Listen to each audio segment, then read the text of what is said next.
So the Palm Avenue project is on a long, narrow site which is oriented like such, almost along the cardinal axis, and this would be the east, that would be the west, the south, that's your sun path. What we've done is we placed a long, narrow building block, which is the main house. We have a separate section for staff with a staff block and a vehicular entrance and a service entrance, but your main access is right here off the street, where you're on a corner, so those are your neighbors, and you have a surrounding green piece of land.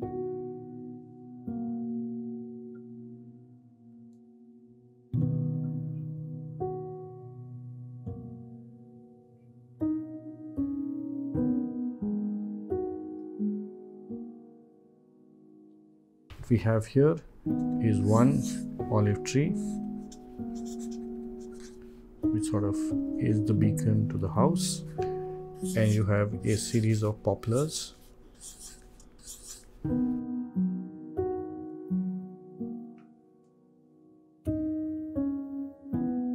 Around here, and then there are a few palms.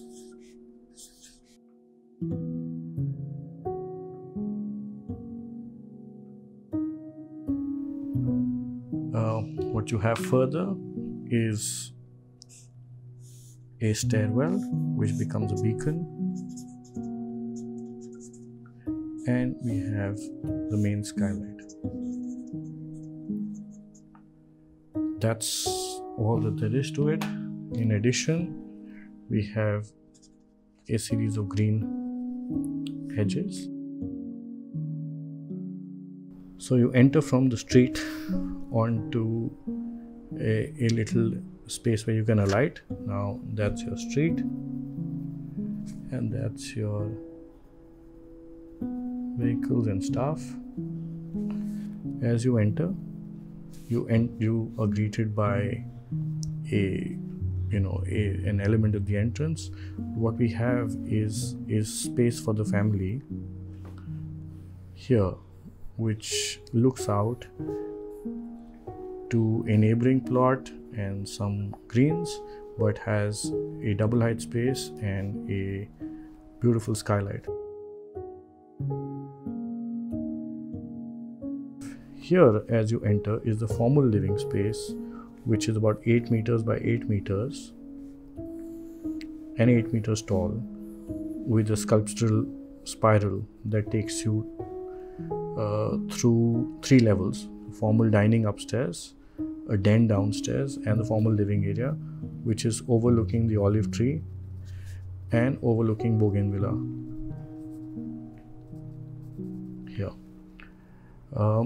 So the living space, which is the bedrooms, etc., are all spilling out and sort of opening into one space that allows the formal area to be contained, and the guest areas to be contained, and family living space sort of spills out into one. That's on the ground floor.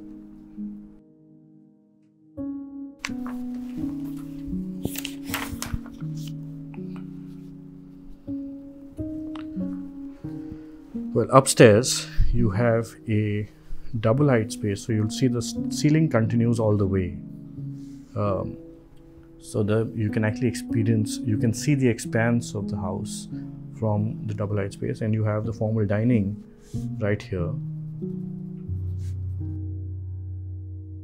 which then again connects with that with the formal living space downstairs, but you can still see the family space from the formal dining space. So there is some acoustic connection. There is a guest bedroom and a second bedroom upstairs with a little terrace which is overlooking green and overlooking the street on the other side. So the house pulls back and there is some sense of privacy as you go along. This is a straight flight of steps that leads and connects to the 2 or 3 spaces odd.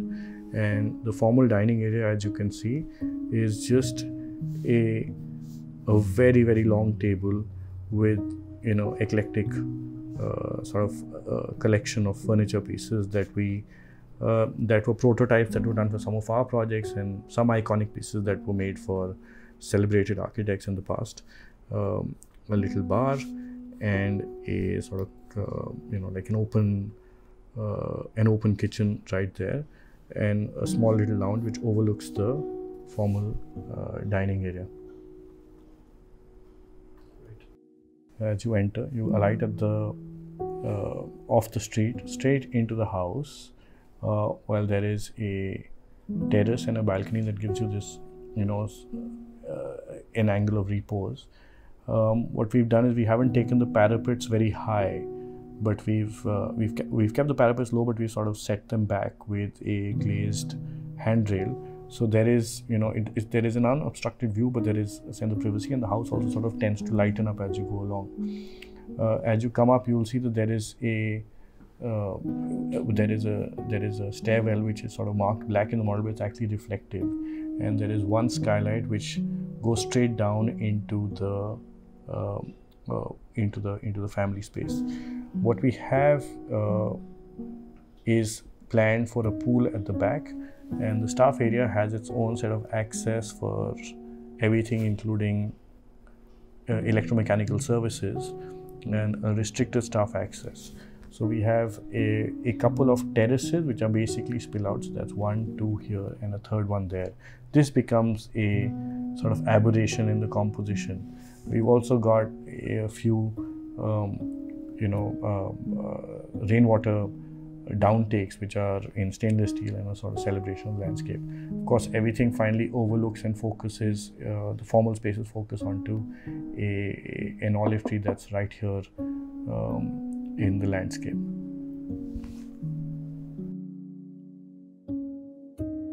An important part of your material strategy, of our material strategy, is to minimize waste and optimize consumption in the making of a project. So for this one, we have kept our material palette fairly simple, organic, and limited. So what we have is a lot of white paint, a certain amount of oak wood, a quartzite stone, kadapa stone, and 2 or 3 different textures and colors in fabric.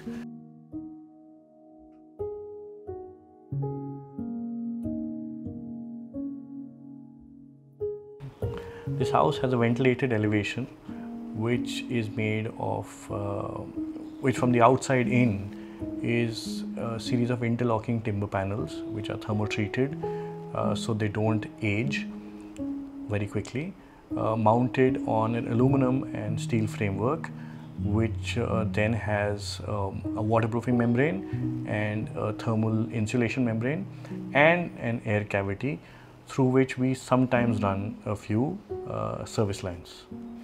Our elevation is made with thermo-treated pine, and these are interlocking panels that are then mounted on a cladding framework, but as they lock, they resist water ingress and form the first wear layer of our ventilated facade. Okay.